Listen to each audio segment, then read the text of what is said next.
दुनिया में एक ऐसी शक्ति है जिसे हजारों सालों से छिपा रखा गया है। एक ऐसी शक्ति जो आपके शरीर में सोई हुई है। वह शक्ति है कुंडलिनी शक्ति। लेकिन यह सिर्फ एक कहानी नहीं है, यह एक रहस्य है। एक ऐसा रहस्य जिसने हजारों साधकों को रूपांतरित किया है। कुछ को असाधारण शक्तियां दी हैं, कुछ को मुक्ति दी है और कुछ को सर्वनाश के कगार पर पहुंचा दिया है। आप यह जानना चाहते हैं कि आपके भीतर क्या छिपा है, कि वह ऊर्जा आखिर है क्या, और सबसे महत्वपूर्ण क्यों आपके गुरु आपको इसके बारे में सावधानी से बताते हैं। तो आइए इस रहस्य को एक एक परत निकालते हैं और समझते हैं कि आपके अंदर क्या शक्ति सोई हुई है। 1000 साल पहले भारत के गुफाओं में तांत्रिक गुरु बैठते थे। उन्होंने मानव शरीर का गहन अध्ययन किया, ना तो किसी आधुनिक यंत्र से, न ही किसी प्रयोगशाला में, बल्कि अपने अंतर्मन से, अपने ध्यान से। और उन्होंने खोजा कि हमारे शरीर में सूक्ष्म ऊर्जा के चैनल हैं। 3 मुख्य नाड़ियां, इडा नाड़ी बाईं ओर, चांद की ऊर्जा, शीतल स्त्रीलिंग अंतर्मुखी। पिंगला नाड़ी दाईं ओर, सूरज की ऊर्जा, गर्म पुल्लिंग बहिर्मुखी। लेकिन सुषुम्ना नाड़ी, वह बिल्कुल भिन्न है। वह रीढ़ की हड्डी के केंद्र में है और वहीं आपकी रीढ़ के सबसे निचले हिस्से में, जड़ चक्र में, एक सोई हुई शक्ति बैठी है। वो शक्ति है कुंडलिनी माता। वो एक दैवीय स्त्री शक्ति है।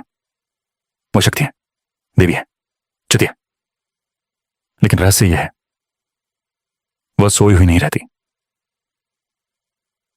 जब सही समय आता है, जब सही परिस्थितियां बनती हैं, वो जाग जाती है। जब कुंडलिनी जागती है तो यह अचानक होता है, बहुत अचानक। एक क्षण आप सामान्य हैं, अगले क्षण आपका पूरा शरीर बिजली से भर जाता है। पहला संकेत, आपकी रीढ़ के निचले हिस्से में गर्मी आती है। लेकिन यह साधारण गर्मी नहीं है, यह एक तीव्र विद्युत जैसी गर्मी है जो आपकी पूरी रीढ़ को जला देती है। कुछ लोग इसे सोई हुई आग जगना कहते हैं, क्योंकि यह ठीक वैसा ही लगता है मानो आपकी रीढ़ में एक अग्नि जग गई है। दूसरा संकेत, तिनतिनाहट और झंझनाहट। आपके पैर से शुरू करके हृदय क्षेत्र से एक विद्युत तरंग ऊपर की ओर दौड़ती है। आपका सारा शरीर कांपता है। आपकी रीढ़ में एक लहर महसूस होती है, जैसे एक जीवन से अपनी आपके भीतर से ऊपर की ओर रेंग रही हो। तीसरा संकेत, आपके सिर का शीर्ष आपके मुख चक्र में आप दबाव महसूस करते हो, मानो कोई बहुत ही कोमल लेकिन शक्तिशाली हाथ आपके सिर के ऊपर से दरवाजा खोल रहा हो। लेकिन यह सिर्फ शुरुआत है। तो आता है अगला। वह पूरी तरह से अनपेक्षित है। कुंडलिनी जागने के बाद आपका शरीर अजीब अजीब चीजें करने लगता है। आपका शरीर स्वयं को नचाता है। हाथ अपने आप ऊपर उठते हैं, पैर नाचने लगते हैं। आपकी गर्दन पीछे की ओर झुकती है। पूरा शरीर कंपाते हुए हलचल करता है। यह कंपन को कुंडलिनी क्रियाएं कहते हैं। आप सोचते हैं, क्या मैं पागल हो गया हूं? क्या मेरे साथ कोई बीमारी है? नहीं, वह आपकी ऊर्जा का सफाई अभियान है। आपकी आंखें खुल जाती हैं और आप स्वर्गीय दृश्य देखते हैं। वास्तविकता की परत उतरती है। आप रंगों के महासागर में तैरते हैं। आप दिव्य प्रकाश देखते हैं। कभी कभी आप अपने गुरु को देखते हैं, कभी कभी देवताओं को, कभी कभी ऐसे स्थान जहां आप कभी गए नहीं। लेकिन सबसे रहस्यमय भाग है भावनात्मक उथल पुथल। क्षण आप परमानंद में, ब्रह्मांड का सर्वोच्च आनंद। आपको लगता है कि आप अमर हो गए हैं, अमर और शाश्वत। अगला क्षण आप गहरे अवसाद में गिरते हैं। आप रोते हैं बिना किसी कारण के। पुरानी यादें आती हैं, बचपन का दर्द, प्रेम में धोखा, अन्याय जो आपके साथ हुआ, सब कुछ बाहर आता है। यह सफाई प्रक्रिया है। कुंडलिनी शक्ति आपके सभी गहरे घाव खोलती है, सभी दबी हुई भावनाओं को निकालती है। यह आपकी आत्मा को धोना है। अब आते हैं सबसे गहरे रहस्य पर। जब कुंडलिनी जागती है तो वह ऊपर की ओर चढ़ने लगती है, और जैसे जैसे वह चढ़ती है वो 7 चक्रों को खोलती है। चक्र एक, मूलाधार जड़ चक्र। यह आपकी रीढ़ के सबसे निचले हिस्से में है। यह पृथ्वी का चक्र है, जड़ों का चक्र। जब कुंडलिनी यहां जाती है, आप अत्यधिक भय महसूस करते हैं। कारण भय। आपको लगता है कि आप पागल हो गए, कि आप मर जाएंगे।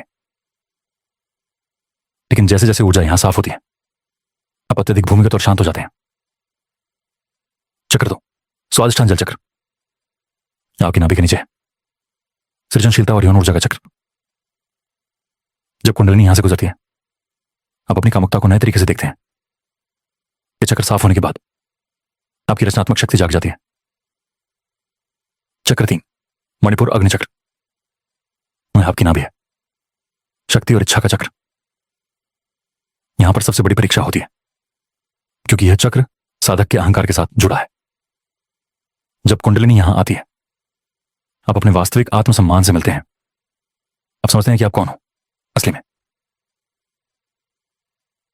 चक्र चार, अनाहत हृदय चक्र। यह आपके हृदय में है और यह सबसे महत्वपूर्ण चक्र है, क्योंकि यह पृथ्वी और आकाश के बीच की सीमा है, भौतिक और आध्यात्मिक के बीच का पुल। जब कुंडलिनी हृदय चक्र में आती है, वो भी प्रेम की परिभाषा बदलते हैं। आप समझते हैं कि असल प्रेम क्या है।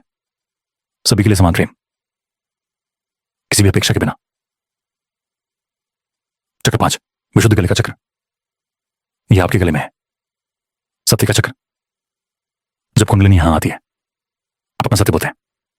जो छिपा था वो प्रकट होता है, जो दमित था वो अभिव्यक्त होता है। चक्र छह, अज्ञात तीसरी आंख। यह आपकी भावों के बीच है, दृष्टि और ज्ञान का चक्र। जब कुंडलिनी यहां आती है, आप सच देखने लगे हो, अस्मिता के पर्दे होते हैं। आप अतीत देख सकते हो, भविष्य देख सकते हो। आप सत्य को सीधे जानते हो, शब्दों के माध्यम से नहीं। चक्र सात, सहस्रार हजार पंखों वाला कमल आंख। आपके सिर के शीर्ष पर है और यह अंतिम चक्र है। जब कुंडलिनी सहस्रार में प्रवेश करती है, आप अलौकिक चेतना से मिलते हैं। आपका व्यक्तिगत में मिट जाता है, आप ब्रह्मांड बन जाते हैं। और वहीं वह मिलन होता है, शक्ति और शिव का मिलन, व्यक्तिगत आत्मा और सार्वभौमिक आत्मा का मिलन। यह मुक्ति का क्षण है, लेकिन रहस्य यह भी है कि कुंडलिनी जागरण बेहद खतरनाक हो सकता है। इसीलिए प्राचीन गुरु इसके बारे में सावधानी से बात करते थे। पहला खतरा, जब कुंडलिनी जागती है लेकिन आप तैयार नहीं होते, तो आप पागलपन का सामना कर सकते हो। वो बिजली जो आपके नर्वस सिस्टम से गुजरती है, वह संवेदनशील न्यूरोलॉजिकल सर्किट को तोड़ सकती है। दूसरा खतरा, आप अहंकार में फंस सकते हो। जब आप असाधारण शक्तियां दिखाई दें, तो आप सोचते हो कि आप अलौकिक हो गए, कि आप हर किसी से ऊपर हो। इस सबसे बड़ा जाल है कुंडलिनी को नीचे गिराने का। तीसरा खतरा, इश्कों की टिका, शारीरिक समस्या। अगर ऊर्जा बहुत तेजी से बढ़ती है, तो आपके शरीर को हृदय की समस्याएं हो सकती हैं। तंत्रिका तंत्री विकार, चरण ताप सहन। चौथा खतरा, आध्यात्मिक आत्मभ्रम। आप सोचते हो कि आप पूर्ण रूप से आत्मज्ञान प्राप्त हो गए, क्यों? लेकिन जब आप सामान्य जीवन में लौटते हो, तो सब कुछ वापस आ जाता है। क्रोध, ईर्ष्या, लालच। तब आप समझते हो ये केवल एक झलक थी, एक दिव्य अनुभव, लेकिन स्थायी पीड़ा तो नहीं। सवाल है, क्या कुंडलिनी जागरण सुरक्षित है? हाँ, लेकिन केवल एक योग्य गुरु की देखरेख में। सच्चा गुरु वह है जो खुद से गुजरा है, उसे पता है कि कहां चाल है, कहां भय है, कहां विलीनता है। आपके शरीर को समझता है, वो जानता है कि आपको कौन से आसन देने हैं, कौन सी प्राणायाम, कौन से ध्यान। आपको धीरे धीरे तैयार करता है। वो जल्दबाजी नहीं करता, वह आपकी आत्मा को शक्तिशाली बनाता है, फिर ऊर्जा को जगाता है, आपकी भावनात्मक दक्षता का ध्यान रखता है। क्योंकि कुंडलिनी केवल ऊर्जा नहीं है, वो चेतना का विस्तार है। और अंतिम रहस्य, कुंडलिनी जागरण आपका अंत नहीं है, यह आपकी शुरुआत है। यह केवल द्वार खुलना है, असली काम तो उसके बाद शुरू होता है। जब आप उस ऊर्जा को अपने दैनिक जीवन में एकीकृत करते हो, जब आप उसे प्रेम, करुणा और सेवा में परिवर्तित करते हो, तब और केवल तब सच्चा रूपांतरण होता है। तो अगली बार जब आप अपने शरीर में एक अजीब गर्मी महसूस करें, जब आप एक अचानक प्रकाश देखें, जब आप गहरे हवा को महसूस करें, तब आप जानोगे हाँ आप ही कुंडलिनी है, आपकी दिव्य शक्ति है। लेकिन याद रखो, वो एक रहस्य है, एक ऐसा रहस्य जो तुम्हारे आत्मा के सार को बदल सकता है।